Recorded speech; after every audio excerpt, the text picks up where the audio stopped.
네, 우리 오늘 3월 우리 13일 우리 수요일 아침 우리 매일 성경 우리 아침 묵상 우리 함께 시작하도록 하겠습니다. 우리 찬송가 405장 우리 주의 친절한 팔에 안기세 우리 한 절만 부를까요?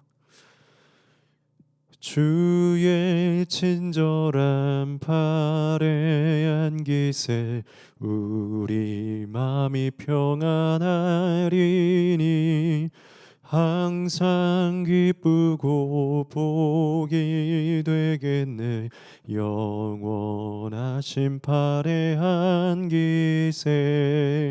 주의 팔에 그 크신 팔에 안기세 주의 팔에 영원하신 팔에 안기세. 아멘. 오늘 이 귀한 아침도 오늘 하루도 주님의 그 넓으신 그 품에 평안의 품 안에 거하고 이렇게 보내게 되는 우리 귀한 모든 믿음의 성도들의 삶이 되시기를 바랍니다. 오늘은 이제 마가복음 11장 1절부터 11절까지의 본문 말씀이고요. 이제 인류 구원을 위한 예수님의 이제 그 사역의 마지막 클라이막스 부분입니다. 오늘부터 시작해서 약 일주일 동안 이제 마지막 십자가의 사역을 완수하시게 되는 마가복음의 클라이막스 부분입니다. 본격적인 인류 구원의 이제는 준비 과정에서 이제는 시작과 실행의 단계에 들어서게 됩니다. 이제 하나님의 구원의 역사가 완성되는 장면이라는 거죠. 하나님의 역사가 어떤 곳에 일어나게 되는지, 또 하나님의 역사는 어떤 과정과 어떤 사람들을 통해서 이루어지게 되는지, 우리의 삶 속에 그 하나님 나라의 일들이 이제는 이루어지게 되기를 소망합니다. 오늘 1절부터 6절까지의 말씀을 먼저 보면요, 이제 예수님께서 예루살렘으로 입성하시는 장면, 이제 예루살렘에서 종교적인 일들이 바로 십자가의 일들이 이루어지게 되는데, 오늘 잘 아시는 본문의 말씀이시겠지만 놀랍게도 어린 나귀를 타고 입성하시게 되는 그 장면을 보게 됩니다. 그 장면 속에 감추어져 있는 하나님 나라의 이제 시작이 어떻게 되는지 볼 수 있게 되죠. 1절부터 6절까지 보면은 이제 이 말씀의 장면에 이제 순종에 대한 이야기가 들어 있게 됩니다. 참 우스꽝스러운 모습이거든요. 얼토당토한 모습이고, 제자들의 입장에서는 이런 명령을 하시는 예수님을 과연 순종할 수 있을까, 이런 게 말이나 될까. 그러나 이 단계에 와서는 이제는 온전하게 순종하는 그 제자들의 모습을 보게 됩니다.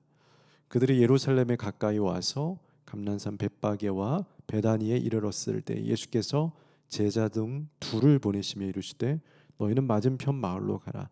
그리로 들어가면 곧 아직 아무도 타보지 않은 나귀의 새끼가 매여 있는 것을 보리니 풀어 끌고 오라.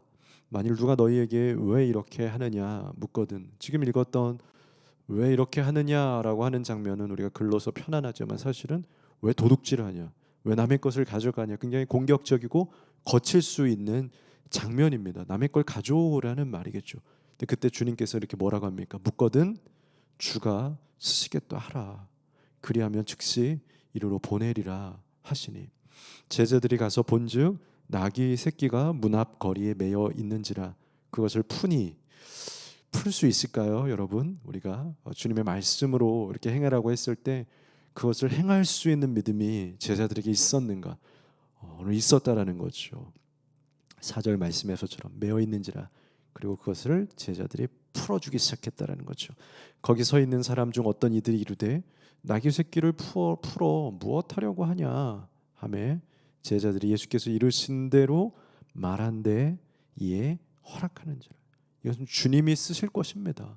예수 그리스도가 쓰실 것입니다 라고 말씀하셨을 때에 오늘 그 나귀의 주인이 허락했다는 거죠. 이 장면 봐도 굉장히 놀라운 장면이고, 하나님의 일이 이루어질 때는 이루어지는구나, 모든 일에 다 때가 있구나라는 걸 보게 됩니다.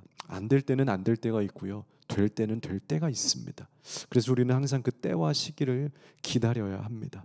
그런데 이 하나님의 역사가 이루어지는 그 근본적인 중치적인 그 핵심에는 이 믿는 자들의, 이 제자들의 순종이 있었다라는 것이죠. 이유와 조건을 따지는 것이 아니라 온전한 순종이 진짜 순종인 거죠. 가능한 것에 하는 순종이 아니라 오늘 제자들이 했던 순종을 보면 엉뚱한 것에도 그것이 주님의 말씀이기 때문에 할 수 있었던 순종, 계산하지 않는 순종, 따지지 않는 순종, 말씀 앞에 온전히 100%할 수 있는 순종, 이것이 진짜 순종이 아닐까요?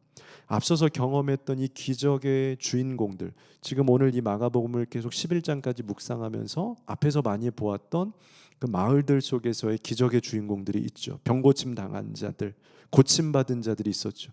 그들의 모든 공통점이 뭡니까? 다 순종이에요. 예수님께서 오셨을 때 그 말씀대로 나와서 아멘으로 나와서 긍휼함을 구하면서 주님 할 수 있으시다면 할 수 있거든, 주님 나를 고치십시오라고 주님 말씀 앞에 온전히 나왔습니다.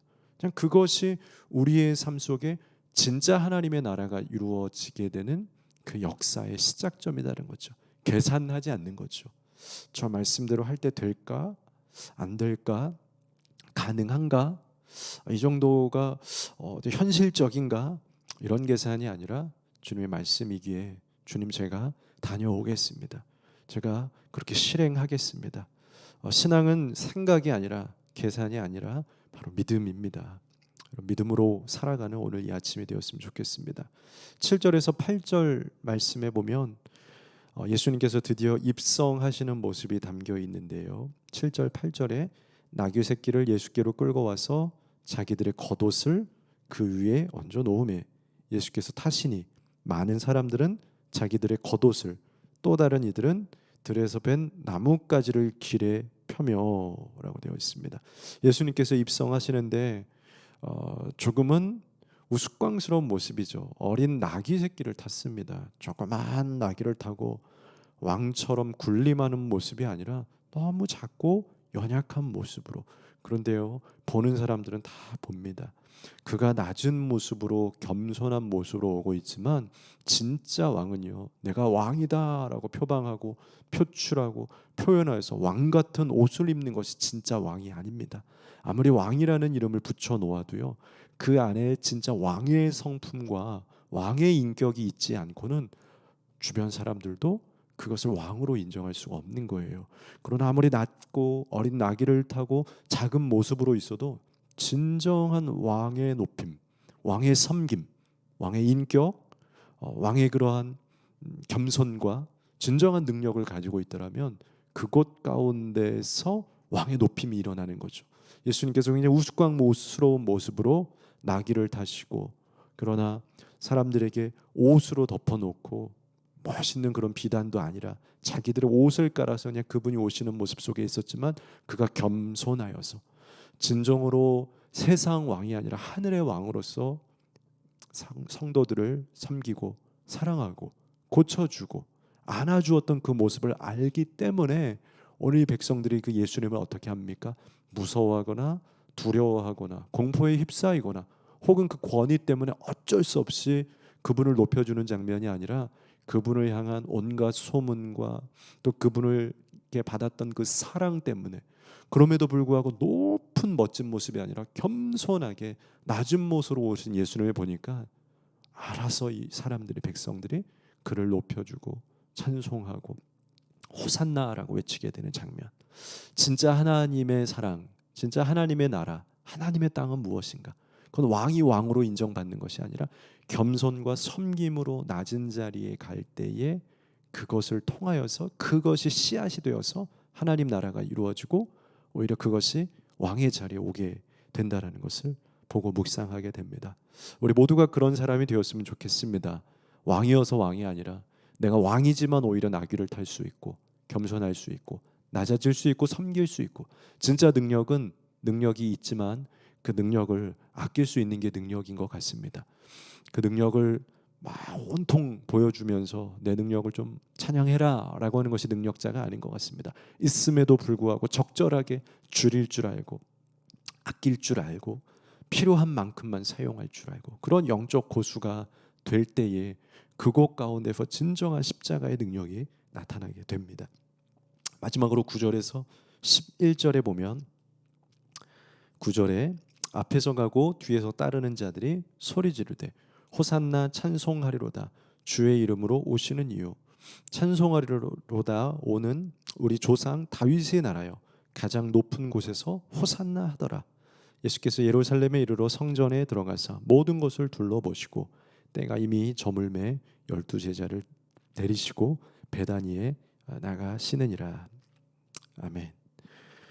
지금까지 보았던 모든 이 장면 사실 우스꽝스러운 모습이고 또 오늘 백성들이 호산나 하면서 예수님의 이름을 찬양하고 있습니다.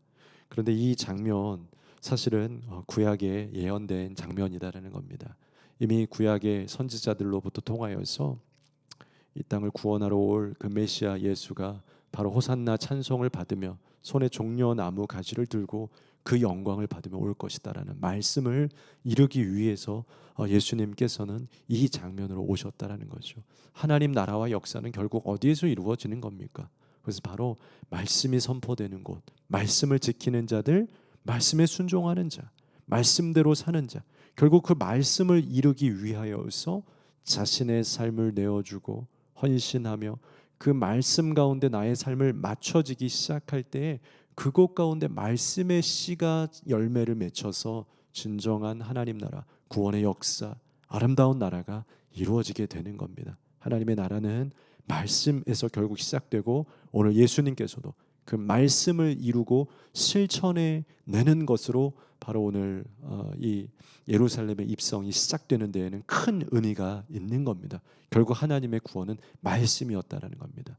예수라는 한 사람의 어떤 능력이 아니라 말씀이 열매 맺었다라는 것 오늘 기억하며 우리도 우리의 삶에 하나님의 말씀이 순종으로 겸손으로 온전하게 세움받게 되기를 소망하고 기도하는 이런 귀한 사순절 아침이 오늘 이 하루가 되었으면 좋겠습니다. 기도하겠습니다. 거룩하신 하나님 감사합니다. 예수님께서 왕이시지만 왕의 높임이 아니라 나귀를 타고 낮고 연약한 모습으로 오셨고 오늘 그것을 향한 겸손과 사랑이 백성들의 찬송을 받았습니다.